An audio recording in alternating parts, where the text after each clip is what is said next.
খুবই দুঃখজনক ব্যাপার। বাংলাদেশের মানুষ যদি সচেতন না হয় আর বাংলাদেশের মানুষ যদি এরকম গর্দভ হয়, এই দেশ কখনো আগাবে না। নেতারা চুরি করবে, দেশ লুট করবে, সুইজারল্যান্ডে সুইস ব্যাংকে টাকা জমা করবে আর আমরা সারা জীবন গুপ্ত আর খাম্বা নিয়ে পড়ে থাকবো। এইজন্য দেশের মানুষের জন্য আসলে আর মানে কি বলবো ভালোবাসাটা কমে যাচ্ছে আস্তে, আস্তে। দর্শক, চলেন আমরা আসলে যে খবর দেওয়ার জন্য এসেছি সে খবরে যাই। সবাই শুনতে এবং দেখতে পাচ্ছেন। ভাই হাদী সম্পর্কে কিছু বললেন। কি বলবো, হাদী তো জীবনটা দিয়ে চলে গেল দেশের জন্য।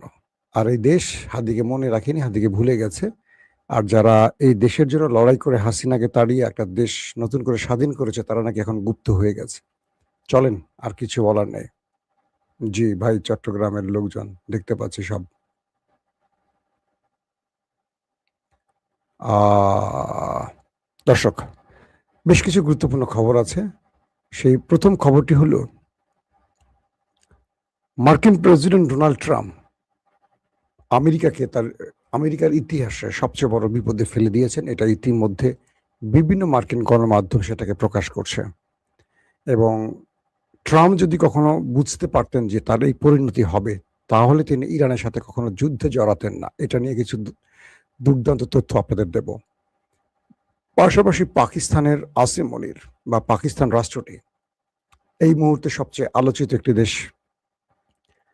পাকিস্তান এবং ইরান আসলে তলে তলে খেলছে কি, বা পাকিস্তানের সাথে আমেরিকা তলে তলে কি খেলছে, বা পাকিস্তানের সাথে আরব রাষ্ট্র তলে তলে কি খেলছে, এই তলে তলে খেলার কিছু তথ্য আপনাদের দেব। আসেন আমি একটা একটা করে শুরু করি। স্টুডিওতে বসে থাকা খুব কঠিন হয়ে যাবে, গরম হচ্ছে চারদিকে। প্রথম যে খবরটি, মার্কিন কিছু বিশ্লেষক তারা তাদের বিভিন্ন বক্তব্যে লিখনিতে বলতে শুরু করেছেন, ডোনাল্ড ট্রাম্প যদি বুঝতে পারতেন যে তার পরিণতি এরকম হবে, তাহলে তিনি কখনো যুদ্ধে জড়াতেন না। তিনি অতীতে বা আমেরিকা অতীতে অনেক দেশকে সর্বনাশ করেছে, সেই দেশগুলো ধ্বংস হয়েছে, কিন্তু আমেরিকার তেমন কিছু হয়নি। কিন্তু ইরানের সাথে লড়াই করার পর আমেরিকা এই বিষয়টি মানে বুঝতে পেরেছে যে বাকি দেশগুলো আর ইরানের অবস্থাটা পুরোপুরি আলাদা। এই যুদ্ধটা শুরুর আগে ইসরায়েল প্রধানমন্ত্রী নেতানিয়াহু এবং মোসাদ প্রধান আমেরিকাকে বুঝিয়েছিল মাত্র 2 থেকে 3 দিনের মধ্যে ইরানের খেলা শেষ। অর্থাৎ সুপ্রিম কমান্ডার গুরুত্বপূর্ণ কয়েকজন সেনা অফিসারকে মেরে দিলেই সব খেলা শেষ। কিন্তু খেলাটা তখন শুরু হয়েছে, এটা আমেরিকা বোঝেনি। সুপ্রিম কমান্ডার এবং আইআরজিসির গুরুত্বপূর্ণ বা ক্যাবিনেটের গুরুত্বপূর্ণ ব্যক্তিদের মৃত্যুর পর মূল খেলাটা শুরু হয়ে গেছে। এখন আমেরিকা কোনোভাবে ইরানকে বাধ্য করতে পারছে না। Supreme commander Ayatollah Ali Khamenei এর আগে 12 দিন বা 11 দিনের যুদ্ধ শেষে কিন্তু আমেরিকার আবেদনের সঙ্গে সঙ্গে সিজফায়ারে গিয়েছিল, যুদ্ধবিরতিতে গিয়েছিল, আপনাদের মনে আছে। কিন্তু আয়াতুল্লাহ আলী খামিনির ছেলে মুস্তফা খামেনি বা আইআরজিসি বর্তমানে কোনোভাবেই আমেরিকার সাথে আলোচনা করতে রাজি হচ্ছে না। আমেরিকা এই বিষয়টি বুঝতে পারেনি। এখন আমেরিকা যে কোনোভাবে হয় ইরানকে ধ্বংস করতে হবে, নতুবা ইরানের কাছে পরাজিত হতে হবে। এখন আমেরিকা ইরানকে ধ্বংস করতে তো পারছে না, কারণ ইরানকে ধ্বংস করতে হলে আমেরিকার অনেক কিছু ধ্বংস করতে হবে বা আমেরিকার অনেক কিছু হারাতে হবে। আর এই হারাতে গেলে আমেরিকা পৃথিবীতে আর পরাশক্তি বা 1 নাম্বার রাষ্ট্র, পাওয়ারফুল রাষ্ট্র হিসেবে থাকতে পারবে না। ইরান সেখান থেকে আমেরিকাকে দুর্বল করে ফেলবে। কিরকম? এই মুহূর্তে গালফ কান্ট্রি আমেরিকাকে বলছে যে তুমি নিজেকে রক্ষা করতে পারছো না, তুমি আমার দেশে আমার পেট্রো ডলার নিয়ে আমাকে কি রক্ষা করবে? গালফ কান্ট্রি চেষ্টা করছে ইরানের হাত থেকে তার দেশের নিরাপত্তার জন্য কি করতে পারে। তারা আমেরিকার বদলে ভিন্ন রাষ্ট্রকে খুঁজছে। বলা হচ্ছে যে দুটো রাষ্ট্রকে তারা মাথায় রেখেছে, একটি রাশিয়া, একটা চীন। ইরানের হাত থেকে বাঁচতে হলে দুটো দেশই কেবল বড় ভূমিকা রাখতে পারে, চীন এবং রাশিয়া। আর আমেরিকা কেন পারবে না? কারণ আমেরিকাকে এই 40 দিনের যুদ্ধে যে ধোলাইটা ইরান দিয়েছে গালফ কান্ট্রির ভিতরে, আমেরিকার যত প্রতিরক্ষা ব্যবস্থা আছে, সামরিক বড় বড় স্থাপনা আছে, আমেরিকার যুদ্ধ বিমান আছে, আমেরিকার F-35 আছে, আমেরিকার রিফুয়েলিং ট্যাঙ্কার আছে, আমেরিকার কি বলবে প্যাট্রিয়ট কিংবা থার্ড আছে প্রতিরক্ষা ব্যবস্থা, আমেরিকার যেই কি বলবো যে মধ্যপ্রাচ্যকে রক্ষায় যে তাদের প্রতিরক্ষা আরো যে ব্যবস্থাগুলো আছে, রাডার সিস্টেম থেকে শুরু করে সবই ধ্বংস করে ফেলেছে ইরান। অর্থাৎ আমেরিকার যুগের পর যুগ ধরে গালফ কান্ট্রিতে নিজেকে যে শক্তিশালী অবস্থানে তৈরি করেছে, নিজের যে প্রতিরক্ষা বহু তৈরি করেছে, সবকিছু তছনছ করে দিয়েছে ইরান মিসাইল এবং ড্রোন দিয়ে। এখন গালফ কান্ট্রি এটুকু বুঝতে পারছে যে আমেরিকা কখনো ইরানকে ঠেকাতে পারবে না। আমেরিকা 40 দিনে সেই পরীক্ষায় ফেল করে গেছে। এখন ইরানকে যখন হিংস দেয়া হচ্ছে যে আমাদেরকে কি বলে চীন এবং রাশিয়ার কাছে যখন গালফ কান্ট্রি গোপনে ছুটতে শুরু করেছে ইরানের হাত থেকে বাঁচার জন্য, তখন চীন বলে দিয়েছে যদি আমাদেরকে ডাকো তাহলে আমাদের কিছু শত্রু আছে। কিরকম? যে তোমরা যে তেল বিক্রি করবে পৃথিবীব্যাপী, এটা ইউয়ানে বিক্রি করতে হবে, তোমরা ডলারে বিক্রি করতে পারবে না। আবার আমেরিকা টিকে আছে কিভাবে? আমেরিকা টিকে আছে তার মিত্রদের যত রিজার্ভ সব ডলারে আছে, রিজার্ভ হিসেবটাই করা হয় ডলারে। এখন আরবের এই ধনকুবের রাষ্ট্রগুলো যদি আমেরিকার পাশ থেকে সরে ইরানে চলে কি বলে চীনে যায় বা রাশিয়া যায়, তাহলে রিজার্ভটা ডলারে থাকবে না, ইউয়ানে চলে আসবে। তাহলে আমেরিকা ধাস করে মাটিতে পড়ে যাবে। মানে মূল পৃথিবীর শক্তি তো ধরেন আপনার ডলার একটা এক নাম্বার কারণ যে আমেরিকা আজকে এই সুপার পাওয়ার কেন, অর্থ ব্যবস্থা ডলার, বিশ্ব কারেন্সির মূল হিসেবে হয় ডলারে। তো আবার সৌদি আরব, কাতার, কুয়েত, জর্দান এরা যদি তেল বিক্রি শুরু করে ইউয়ানে, তাহলে আমেরিকার আর অস্তিত্ব থাকে না। এখন আমেরিকা বুঝতে পারছে যে তার অবস্থা খুবই করুণ, কারণ ইরান এই যুদ্ধে আমেরিকাকে সাপের মতো পেঁচিয়ে ফেলেছে। পেঁচিয়ে ফেলেছে মানে কি? এখন আমেরিকা চাইলে যুদ্ধবিরতি করে শেষ করতে পারবে না। ইরান এমন ভাবে ট্র্যাপে ফেলে দিয়েছে আমেরিকাকে, আমেরিকা সেখান থেকে উঠতে পারছে না। যেমন হরমুজ প্রণালীতে অবরোধ করে বসে আছে কেন আমেরিকা?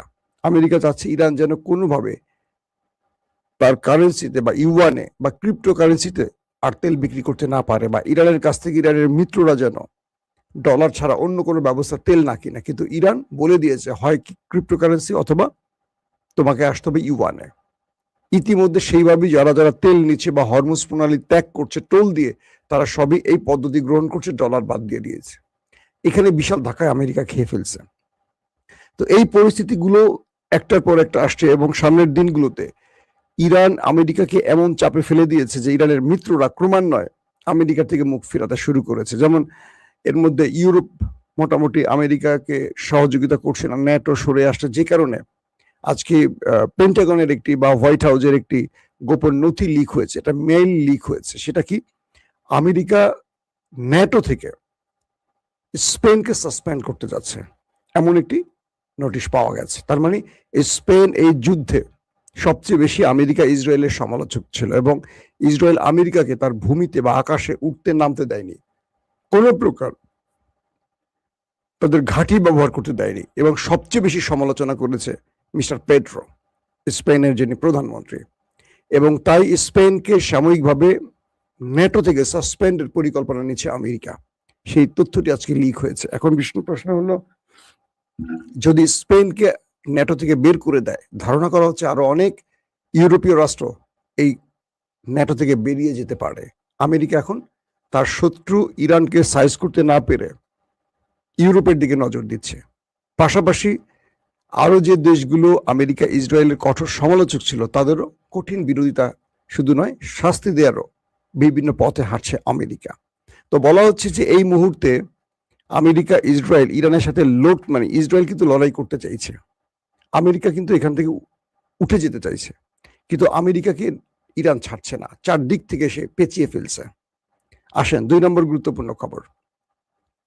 পাকিস্তানের এসছেন ইরানের পররাষ্ট্রমন্ত্রী আব্বাস আরাকচি, এবং কয়েকটি সূত্র বলছে যে পাকিস্তানের ডেলিগেটরা চলে গেছে ইতিমধ্যে পাকিস্তান ছেড়ে। অন্যদিকে আজকে আমেরিকার প্রতিনিধি দল আসার কথা পাকিস্তানে। ইরানের পররাষ্ট্রমন্ত্রী বলছেন যে আমরা পাকিস্তানের সাথে আলোচনা করতে আসছি, আমরা কোনো আমেরিকানদের সাথে বসবো না। এই বক্তব্যটি আমেরিকানদের একটা বড় চপেটাঘাত হয়ে গেছে।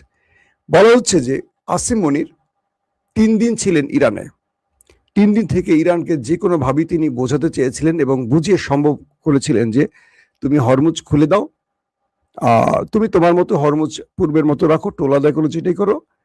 আর আমেরিকা যে অবরোধ দিয়ে বসে আছে, আমেরিকা বলছে আমেরিকা এখানে থাকবে না, তুমি হরমুজ খুলে দিলে আমেরিকা চলে যাবে।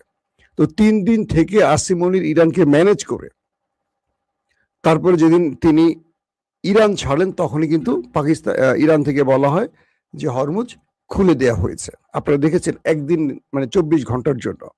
কিন্তু আমেরিকা পাকিস্তানকে যে কথা দিয়েছিল তারা অবরোধ তুলে দিবে, তারা কিন্তু অবরোধ তোলে না, তারা প্রতারণা করে। কারণ ডোনাল্ড ট্রাম্প যখন অবরোধ তুলে দেবে এই চুক্তিতে আসিম মনিরকে ইরানে পাঠিয়েছিল এবং আসিম মনির ইরানকে ম্যানেজ করে হরমুজ খুলে দিয়েছিল, তখন মিস্টার নেতানিয়াহু ট্রাম্পকে আবার চেপে ধরেন যে না, খবরদার, আপনি এই কাজটি করতে পারেন না। আপনি যদি এখন এই অবরোধ খুলে দেন তাহলে তো আমরা মারা পড়বো, আমাদের সব শেষ, এতদিন যা কিছু করেছি আমাদের সব অর্জন ব্যর্থ হয়ে যাবে। তো ডোনাল্ড ট্রাম্পকে যখন আবার নেতানিয়াহু চেপে ধরেন, ট্রাম্প আবার পূর্বের সিদ্ধান্তে ফিরে আসেন। তখন খেপে যায় আসিম মনির যে আপনি আমাকে দিয়ে মধ্যস্থতা করেছেন, আমাকে কথা দিচ্ছেন, কিন্তু পরক্ষণে আপনি কথা পরিবর্তন করছেন, তাহলে আমি ইরানের কাছে তো বিশ্বাসঘাতক হয়ে যাব। এরপর আমরা দেখেছি যে ডোনাল্ড ট্রাম্প হরমুজ প্রণালীতে অবরোধ দিয়ে বসে আছে, এখনো নড়াচড়া করছে না। ইরানের জাহাজ আটক করে, আবার ইরান আমেরিকান স্বার্থ সংশ্লিষ্ট জাহাজ আটক করে। দুই পক্ষের সাথে খেলা চলছে। আবার ইরান আমেরিকার নাকের ডগা দিয়েও চলে যাচ্ছে তার কার্গো জাহাজ নিয়ে। তো ইরানের তেল কেনার জন্য আজকে নতুন করে চীনের উপর নিষেধাজ্ঞা জারি করে দিয়েছে আমেরিকা। বুঝতে পারছেন আমেরিকা কোন দিকে ছুটছে। তো এই অবস্থায় আজকে নতুন যে খবরটি এসছে যে ইরান বা আব্বাস আরাকচি পাকিস্তানে এসে তাদের বক্তব্যগুলো তুলে ধরেছে পাকিস্তানের কাছে যে তোমরা সিদ্ধান্ত নিচ্ছ, ভালো নিচ্ছ, আমাদের জন্য করছো বা বিশ্বের শান্তির জন্য করছো, কিন্তু তোমরা মধ্যস্থতা করো আর যেটাই করো আমেরিকাকে আগে রাজি করাবে। শুধু বিষয়টা এরকম না, আমেরিকা তার কথার উপর ঠিক থাকবে কিনা, কারণ আমেরিকা সকালে একটা বিকালে একটা বলে, ট্রাম্প কি পৃথিবীর কেউ বিশ্বাস করে না। তো এই লোককে দিয়ে তোমরা কেন এই মিশনে নেমেছ। তো এছাড়া আরো যে ইরানের কিছু পরিকল্পনা আছে সেই বিষয়গুলো পাকিস্তানকে বলা হয়েছে এবং ইরান স্পষ্ট বলে দিয়েছে পাকিস্তানকে যে আমরা নিউক্লিয়ার ইস্যুতে আমেরিকার সাথে কোনো কথা বলতে রাজি না।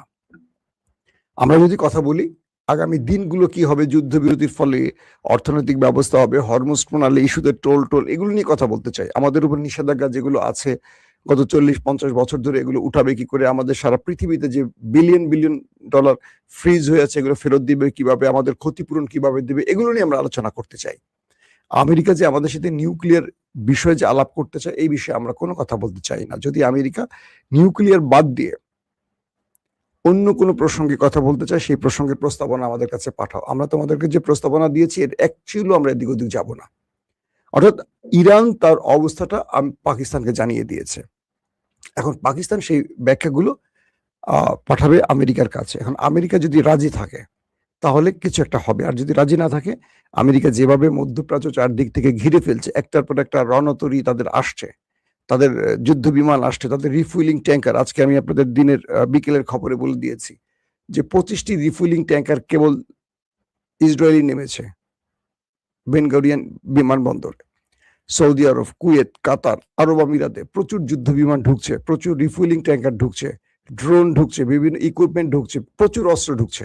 অর্থাৎ বলা হচ্ছে যে আমেরিকা একদিকে আলোচনার কথা বললেও পুরো মধ্যপ্রাচ্যে আরেকটি ক্যান্টনমেন্ট তৈরি করার কাজ করছে এবং প্রচুর সেনা ঢুকছে, কমান্ডো ঢুকছে, প্যারাট্রুপার ঢুকছে। এদেরকে নিয়ে আমেরিকা একটা বড় অ্যাডভেঞ্চারে যাবে, এটা মোটামুটি নিশ্চিত হয়ে গেছে। তো এই পরিস্থিতির মধ্যে ইরানের জাতীয় নিরাপত্তা প্রধান ইব্রাহিম সাহেব বলেছেন যে আমরা আমেরিকার সাথে আর কোনো আলোচনায় বসবো না, আমেরিকা হরমুজ ছেড়ে দেবে, এটাই চূড়ান্ত সিদ্ধান্ত।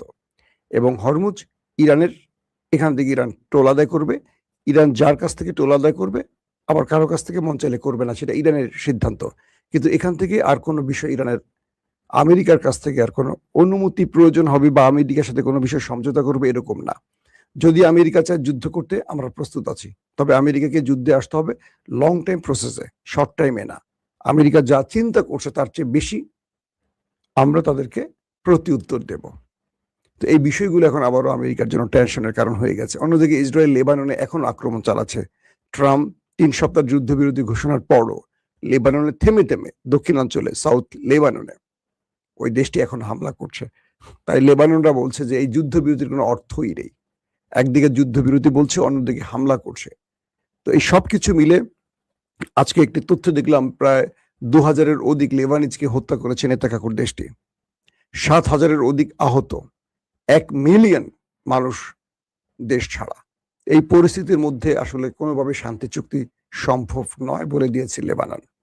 তো ইরান এই মুহূর্তে একদম হার্ড লাইনে আছে। যদি যুদ্ধ চাও আসো, যুদ্ধ করো, আর যদি মনে করো তুমি আলোচনা করতে চাও, পূর্বেই আগে আমার শর্ত মানো। কি তুমি শর্ত মানতে রাজি আছো সেটা আগে আমাকে জানাও। তবে নিউক্লিয়ার ইস্যুতে আর কোনো কথা হবে না। এটা ইরান যেই পর্যায়ে রেখেছে সেই পর্যায়ে থাকবে। এটা লম্বা প্রসেস, এটা একদিনই বন্ধ করে দিবে, একদিন এটা করবে, এটা সম্ভব নয়। তার মানে আমরা এটুকু বুঝতে পারছি